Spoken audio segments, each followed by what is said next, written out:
द्वारका ये नाम सुनते ही एक दिव्य नगरी की छवि बनती है। श्री कृष्ण ने महाभारत के टाइम पे इस नगरी का निर्माण किया था। कहा जाता है कि जब कंस का वध हुआ था और मथुरा असुरों के हमले से घिरने लगी, तब श्री कृष्ण ने यादव वंश को बचाने के लिए मथुरा से दूर एक नया नगर बसाया। समुद्र के किनारे एक भव्य और सुरक्षित नगरी बनाई जिसका नाम रखा गया द्वारका।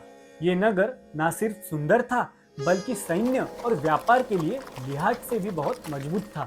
ऐसे कहा जाता है कि द्वारका का निर्माण स्वयं विश्वकर्मा जी ने किया था। तो चलिए द्वारका के बारे में और जानते हैं आसान और आज की भाषा में।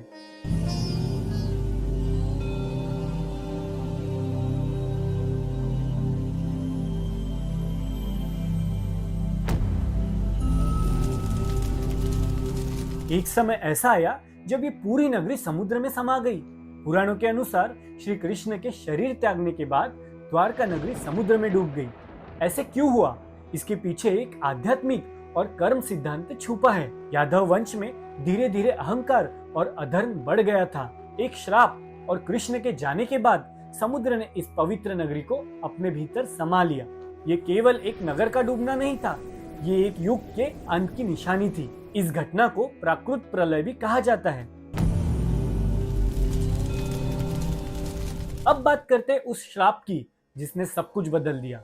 गांधारी, जिनके 100 पुत्र महाभारत के युद्ध में मारे गए, उन्होंने श्री कृष्ण को श्राप दिया कि जैसे उनके कुल का नाश हुआ वैसे ही कृष्ण के वंश का भी नाश होगा। श्री कृष्ण ने उस श्राप को चुपचाप स्वीकार कर लिया। धीरे धीरे यादवों में गृह युद्ध होने लगा और वो आपस में ही लड़कर समाप्त हो गए। इस घटना को यादव वंश का अंत कहा जाता है। और जब कृष्ण का देह वसन हुआ तब द्वारका नगरी भी समुद्र में डूब गई। क्या आप जानते हैं द्वारका नगरी श्री कृष्ण ने अपनी पत्नी रुक्मिणी के लिए बनाई थी। रुक्मिणी जो विदर्भ की राजकुमारी थी और श्री कृष्ण से प्रेम करती थी।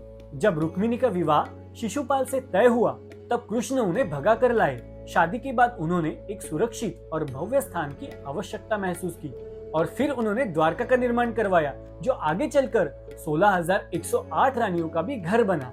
और इसीलिए द्वारका सिर्फ एक नगर नहीं बल्कि श्री कृष्ण के प्रेम, धर्म और राजधर्म का प्रतीक है। ये नगरी उनके परिवार और राज्य दोनों के लिए एक आदर्श स्थल थी।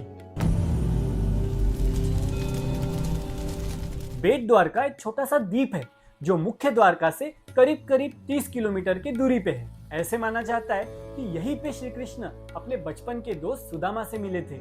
और ये द्वीप आज भी धार्मिक दृष्टि से बहुत महत्वपूर्ण है। यहाँ पे श्री कृष्ण का एक प्राचीन मंदिर है जहाँ पे उनका राजसी स्वरूप दर्शाया गया है। बेट द्वारका को द्वारका नगरी का हिस्सा माना जाता है। यह स्थान समुद्र के बीच स्थित है और नाव से यहाँ पहुंचा जा सकता है। यहाँ की शांति और ऊर्जा आज भी भक्तों को अलौकिक अनुभव कराती है।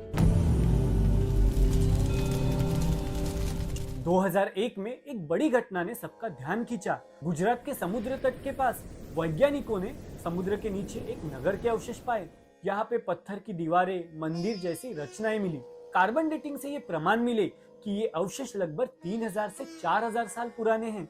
इससे ये सिद्ध होता है कि महाभारत केवल एक कहानी नहीं बल्कि एक ऐतिहासिक सत्य है।